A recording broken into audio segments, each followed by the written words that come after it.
Hi everyone, welcome back to my channel. If you're new here, I'm Courtney Ryan, and today I'm going to be going over some relationship myths. So I think a ton of you guys, or just people in general, have a very unrealistic expectation of what a relationship is, what it entails, what one person should be doing, what someone shouldn't be doing, and just a ton of things in that regard. So I just think there's a ton of misconceptions about being in a relationship, and this could be because of things on the internet, social media, movies, whatever the heck it is. I just think there's a ton of myths that I would like to debunk today. So I'm going to be going over some of the biggest ones. If you guys have any that I missed, be sure to leave them in the comments down below because I would love to hear them. But please wait until the end of the video, you make it all the way through, and then leave your comment at the end of what you think are some relationship myths that maybe I missed. If you haven't already, be sure to hit that subscribe button. It helps me out, which in return will help all of you out, and I do appreciate it. So let's get started. Number one, something that I've talked about a lot on this channel is your partner should complete you. And this could not be farther from the truth. You should be complete on your own, and your partner should be complete on your own,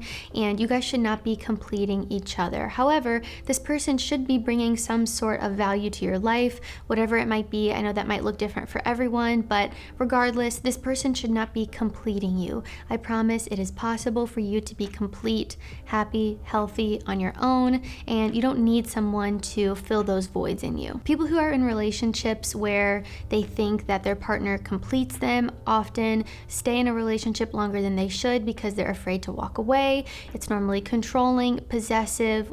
One person or both people are very needy, and it's just not a good situation that you would want to find yourself in. I think also the biggest thing here about thinking that someone completes you is just the pressure and the resentment that you're putting on that other person. Think of if someone relied on you for everything. If they were without you, they would die. I mean, it's just ridiculous to think about that, but I think there are a lot of relationships in the world happening where people are putting that pressure on their partner, and it's totally unrealistic and creates a ton of resentment in the relationship between the two of you. Because of this idea that someone should complete you, I think a lot of people feel unworthy, undervalued, unlovable when they are on their own, and that's why they seek a relationship so much, not even because of the fact that they're necessarily ready for it, but because they feel like they need it. But I promise you that you are lovable, worthy, and deserving of all the good things on your own, and you do not need another person to complete you. You should be complete all by yourself. Number two, there's a timeline. So this is something that I think has become even more of an issue with social media, everyone posting all the time about what they're doing, you know, big events happening in their lives, which is amazing and it's great, and I think we should be able to be happy for people that are experiencing some good things. However, I think it does then put an unrealistic expectation on you, the viewer, to be at that same point in your life as well. I know for me, I'm 25 and I feel like it's a very strange place. Some of my friends are married, some of my friends are single, living with their girlfriends, some of my friends are having kids. Like, it really is just all over the place, but everyone's life is different. So to compare yours to someone else, or your path or your journey to someone else's, is just going to make you feel like you're falling short or you're too ahead in some way, and ultimately you are exactly where you need to be. Everyone's life looks different. Everyone's timeline for life looks different, and that's totally okay. If you don't do things up to the status quo or the way that things should be, it doesn't mean that you're doing things wrong. So I don't want you guys to think that, you know, you need to be dating a girl by this point, engaged by this point, married by this point, having kids at this point. It's just so much pressure, and I think a lot of times people rush into things that they aren't necessarily ready for because of this made-up timeline. Sure, there might be some biological factors that affect, you know, having kids and things like that. I know with women, that's something that we kind of have to think about a little bit more, but you should be going at your own pace and not feeling like you have to rush into something or settle for something that you don't want or you're not ready for. The best advice I can give you for this whole timeline thing is do not rush just because you feel like you should be at a certain point in your life. I think it's really important to be very thoughtful in the big decisions and the big choices that you're making in your life, and things like marriage and babies and, you know, big choices like that should come with a little bit of thought. I don't think that's something that you should just be rushing into with no thought into it. So just something to consider. Number three, you should not be attracted to anyone else. So while I understand that jealousy is a thing, I think some people argue that having a little bit of jealousy in a relationship is normal and healthy. I don't necessarily think that it's the best thing. I don't think there's any jealousy in my relationship, and personally, I prefer it that way. But it is very normal and okay for you to think someone else besides your partner is physically attractive. That does not mean that you're going to pursue that person or give that person attention or like their photo or comment on their photo or cheat on your partner. That's not what I'm saying at all. Every relationship has boundaries that you will set for yourselves. One person might be in an open relationship where that would totally be okay, and another person might be in a monogamous relationship where, that would be considered cheating. So it really is up to you and your boundaries. I'm not going to do a deep dive into that necessarily because I really don't care what you guys are doing in your relationships or with your bodies.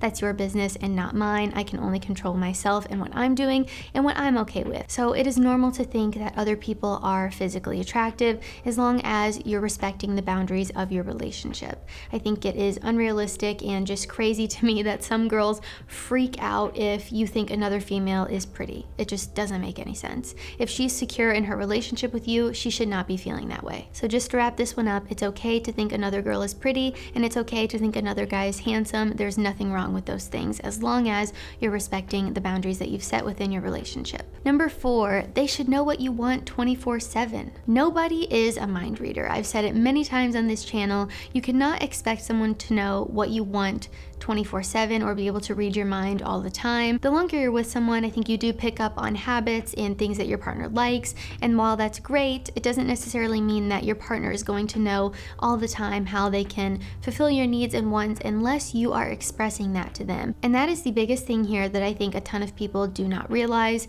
You need to be able to effectively communicate what you want and what you need from your partner. Whether they are able to meet that for you is up to them, but you need to be able to effectively communicate it. You cannot get upset when your partner doesn't know what you want all the time if you do not express it to them or communicate it to them. I think there's another misconception that if you have to ask for something, it makes it less valuable in some way. But I would try to flip that and look at it the other way. If you're expressing what you want and what you need from your partner and they're giving that to you, it means they respect you, they love you, and they're listening to you. And I think ultimately that is such a valuable thing to have in a relationship and something that you should be loving your partner for. So I know I use this example sometimes, but your partner doesn't know you want flowers unless you've told them at some point that you like to receive flowers. So if you've never told them that, how are they supposed to know it? Of course, it would be a nice surprise, but you can't get mad when your partner doesn't give you flowers if you've never communicated that to them. And just because you ask or tell them that you like to get flowers does not mean that when they give you the flowers, it's any less valuable. I would actually argue that it's more valuable because, like I said, they're listening to you, they love you, and they want to show you that. Number 5, relationships are easy. And this one is so wrong on so many levels. I think people have this expectation that a relationship should be effortless and it shouldn't require any hard work, when in reality it's quite the opposite. Even if two people are great and they're great together, it doesn't mean that they're never going to argue or they're never going to have hardships as a couple or things that they need to work on and grow through. The relationships that grow and evolve and succeed are the ones that are able to work on those tough situations together and come to a resolution or fix something together or resolve something. And ultimately that is what makes your relationship stronger, is growing from those things and learning along the way. And last on my list, number 6, we have marriage and babies will just fix everything. Quite the opposite, actually. I would argue both of these things, or just big life decisions in general, can often make a relationship a lot harder or put a lot more pressure on a relationship. So this one specifically, I see a ton of people on my Facebook page from high school experiencing these things.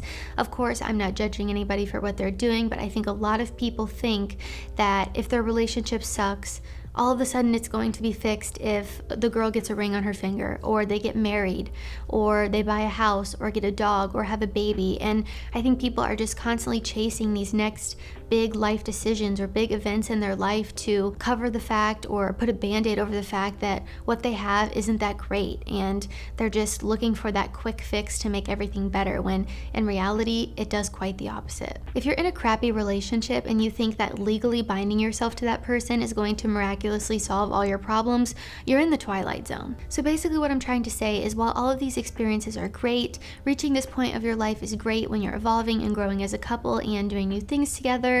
Maybe you're engaged, you're getting married, you're buying a house. That is all so exciting, but don't use those things as a way to patch something up or make something better, because that's not why you should be doing those things. You should be doing those things because your relationship is going so well that you're ready to take it to that next step and that next level, instead of just patching things up or thinking that it's going to bring you guys happiness and it's only going to fix the problem for so long. The big commitments and big decisions that you make in your life should be taken on with careful consideration and thought, and it's not something that you guys should be rushing into. Just speaking from personal experience here, I've been with my boyfriend for a little bit over 3 years now, and I get questions all the time. Courtney, why aren't you married yet? If he's been with you 3 years, why aren't you married yet?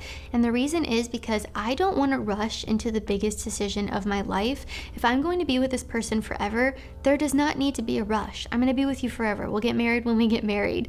While I definitely want to do that in my life, I want to be a wife and a mom one day, it's not something that I'm necessarily rushing to, because it's a big decision. I have seen so many people get engaged or married after only knowing each other for 6 months or a year, and it's ended in divorce. I know someone I went to high school with who was engaged to her boyfriend after 6 months. They got married very quickly, and she was divorced a year and a half later. So I promise you that will not be me. It's a huge decision and something that I want to be 100% sure on before I do it. And same with my partner. I don't want him to have any hesitations either. And I think we've reached the point where it's like a no-brainer at this point. They say you really don't know a person until you've known them for 2 to 3 years. So all these people that rush into relationships and get divorced quickly, I mean, it's pretty obvious why that happens. I think sometimes people get very lucky. I know someone who only knew someone for like 6 weeks before they got married, and they've been married for like 50 years. So I'm not trying to be a negative Nelly or tell you guys what you should be doing with your life, but I think big decisions should